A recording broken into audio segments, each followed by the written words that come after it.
আজকে এনজিপিএস নিয়ে খুব আমরা জানেন, আমি উদাহরণ দিলাম যে এরকমও ঘটনা হয়েছে, পরপর একটা জায়গা থেকেই 11 জন 15 জন একসাথে কি করে মুক্তি হয়েছে আমরা আইডেন্টিফাই করেছি এবং তার জন্য সাজা আমরা দিয়েছি।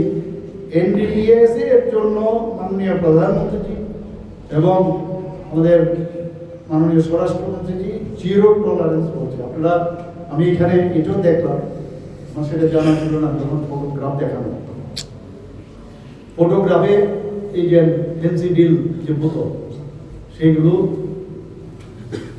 দেখা গেল গাড়ি দিয়ে এগুলোকে নষ্ট করছে। আমি বললাম যে আমি এটা আগেও দেখেছি, কিন্তু এটা নর্মাল গাড়ি দিয়ে আপনার করছেন, একটা হেভি গাড়ি দিয়ে।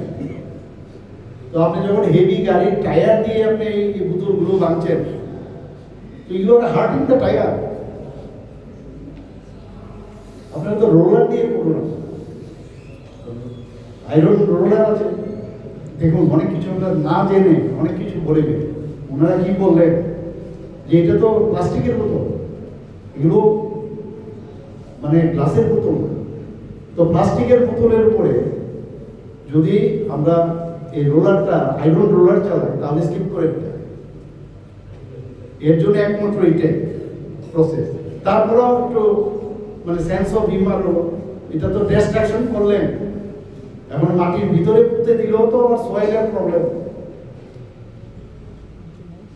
আবার পুড়িয়ে দিলেও আবার এটাও ডিসকাশন হয়েছে, তাহলে পুড়িয়ে দিলে কি হয়, আবার পলিউশনের বিষয়।